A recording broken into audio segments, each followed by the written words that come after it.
मुद्दा जरा हटके। लिव इन में रहने वाले लोगों के बच्चे संस्कारी कैसे हो सकते हैं? ये एक सेंटेंस है जिसने सोशल मीडिया पे बवाल मचा रखा है। प्रेमानंद महाराज हैं जिन्होंने ये लाइन बोली थी एक कथा के दौरान। उसके बाद उनका विरोध शुरू हुआ तो कथावाचक अनिरुद्धाचार्य जो हैं उन्होंने भी उनका समर्थन किया। नमस्कार दोस्तों, मुद्दा जरा हटके में हम इसी पे बात करने वाले हैं। सबसे बड़ा सवाल, क्या किसी धर्माचार्य को किसी को चरित्र का प्रमाण पत्र यानी कैरेक्टर सर्टिफिकेट देने का हक है? ये वो सवाल है जो सोशल मीडिया पे सबसे ज्यादा पूछा जा रहा है।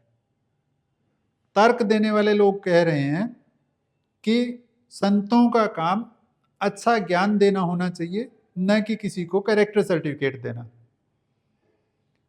लिव इन का मतलब है शादी से पहले लड़का लड़की का साथ रहना। अब इसको तमाम तरह की परिभाषाओं में ढाल दिया गया, तमाम तरह की किंतु परंतु में जोड़ घटा दिया गया है। कहते लोग जो रह रहे हैं उनका तर्क है कि शादी से पहले एक दूसरे को समझ लेना बेहतर होता है। शादी के बाद बवाल होने से ज्यादा अच्छा है कि हम शादी से पहले एक दूसरे को समझ लें, इसलिए हम साथ रहते हैं। पूरी तरह सच नहीं है, बहुत सारे लोग इस उद्देश्य से रहते होंगे, लेकिन उन लोगों की भी कमी नहीं है जो सिर्फ अपनी शारीरिक भूख पूरी करने के लिए लिव इन में रहना शुरू करते हैं।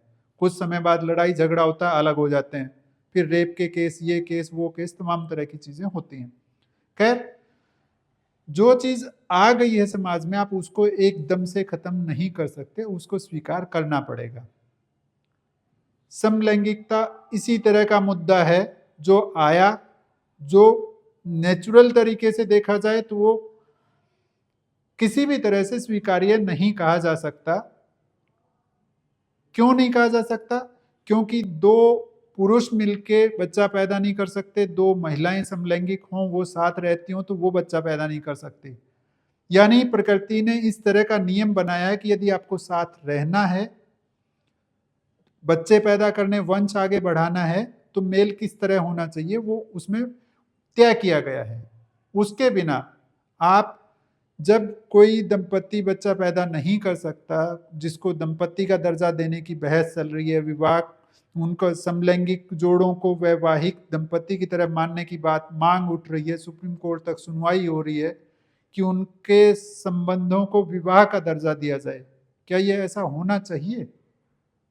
खुद से सवाल पूछ के देखिए कि यदि ऐसा होता तो नेचर सिस्टम वैसा बनाते, नहीं बनाया तो कुछ कारण होगा। खैर, बात आती है कि जो धर्माचार्यों ने बोला वो कितना सही कितना गलत। लिव इन में रहना ठीक है या गलत, ये उन दो लोगों की सोच पे निर्भर करता है जो उस रिश्ते से बंधे हैं, जो उस रिश्ते में हैं। उसकी प्रामाणिकता, उसका चरित्र प्रमाण पत्र देने की ना किसी को जरूरत है और ना किसी को लेने की जरूरत है किसी से। निसंदेह आज भी हमारा समाज इतना नहीं खुला है कि हम खुलेआम स्वीकार कर लें कि हाँ ये लिव इन में रह रहे हैं, ठीक है, इट्स ओके। आप किसी माँ बाप से पूछ के देखिए, कोई कहेगा कि हाँ मेरे बच्चे लिव इन में रहते हैं? कोई नहीं स्वीकार करेगा।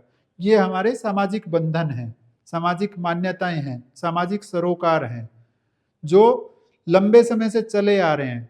और इसी कारण से विवाह रूपी संस्था जो है भारत में, उसका बहुत महत्व है। बहुत सारे परिवार उसके सहारे चलते हैं, उसमें बंध के टिके रहते हैं। लेकिन यह भी गारंटी नहीं है कि जो लिव इन में नहीं रहते उनका विवाह संबंध बहुत अच्छा चले। यह भी गारंटी नहीं कि उनकी संतान बहुत चरित्रवान हो। क्योंकि एक चीज तो है कि जो लोग आज लिव इन में रह रहे हैं, कहीं ना कहीं वो वैवाहिक संस्थाओं से ही तो पैदा हुए हैं। यदि वो इतने चरित्रवान थे तो इस तरह के काम क्यों करने पड़ रहे हैं? इस तरह अपनी लीक से क्यों हटना पड़ा उनको? कहीं ना कहीं संस्कारों में कमी आई, कहीं ना कहीं चरित्र में कमी आई, कुछ तो ऐसा हुआ जिस पे ध्यान नहीं था। जोड़ने वाले इसको अंग्रेजी शिक्षा पद्धति से, मैकाले से, पता नहीं कहाँ कहाँ से जोड़ देंगे। लेकिन असली बात यह है कि संस्कार कहीं ना कहीं घट रहे हैं, कमजोर पड़ रहे हैं। उसमें चाहे आप अंग्रेजी शिक्षा को दोष दे लीजिए, एकल होते परिवारों को दोष दे लीजिए, पैसे के पीछे, कथित विकास के पीछे भागने की भूख को नाम दे दीजिए। आप जो तर्क देना चाहें वो दे दीजिए, लेकिन असलियत यही है कि संस्कार कहीं ना कहीं कमजोर पड़ रहे हैं। कुछ लोग ये भी कह रहे हैं कि धर्माचार्यों को इस तरह की टिप्पणी नहीं करनी चाहिए। क्यों नहीं करनी चाहिए? उन्होंने यदि गलत कहा भी तो उनका उद्देश्य किसी का अपमान करना तो नहीं रहा होगा। उन्होंने चाहा होगा कि हाँ, हम सही दिशा दिखाएं। हो सकता है शब्द गलत चूज कर लिया हो। ये व्यापक बहस का मुद्दा है और इस पे बहस होनी चाहिए, न केवल सोशल मीडिया पे। इस पे बहस संसद में होनी चाहिए, इस पे बहस पंचायतों में होनी चाहिए, इस पे बहस सुप्रीम कोर्ट में होनी चाहिए कि ये चीज कितनी सही कितनी गलत, और कितनी सही कितनी गलत से महत्वपूर्ण है कि इसका लाभ क्या नुकसान क्या। जैसे हर बिजनेस में किया जाता है कि पहले नफा नुकसान देखिए, उसके बाद उस पर आगे बढ़िए, उसी तरह की व्यवस्था इसमें भी होनी चाहिए। संस्कार कमजोर पड़ रहे हैं, उनको दोबारा से मजबूत करने की दिशा में कदम उठाए जाने चाहिए। आप गुरुकुल पद्धति तो वापस नहीं ला सकते, लेकिन कुछ तो ऐसे अपनी शिक्षा पद्धति में ऐसे बदलाव किए जा सकते हैं कि कम से कम कुरीतियां जो हैं वो नई तरह की ना पनपें। पुरानी खत्म हो ना हो, नई कुरीतियां तो ना आ पाए उसमें। हम कितना सफल होंगे, अकेले सरकार कुछ नहीं कर सकती, अकेले समाज कुछ नहीं कर सकता, हम सबको मिलकर करना होगा।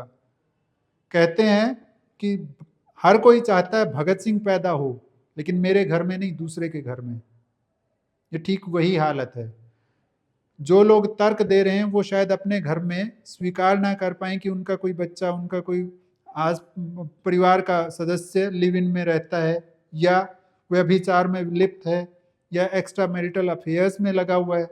कोई नहीं चाहेगा। क्यों नहीं चाहेगा? क्योंकि हमारे जीन्स में, हमारे डीएनए में संस्कार अभी भी हैं। उन्हें दोबारा से मजबूत करने की जरूरत है।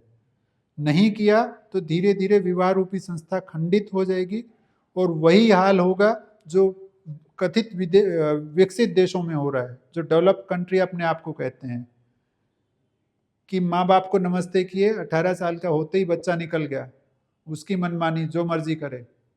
क्या हम वैसा ही भविष्य चाहते हैं? सोचने की जरूरत है। नमस्कार।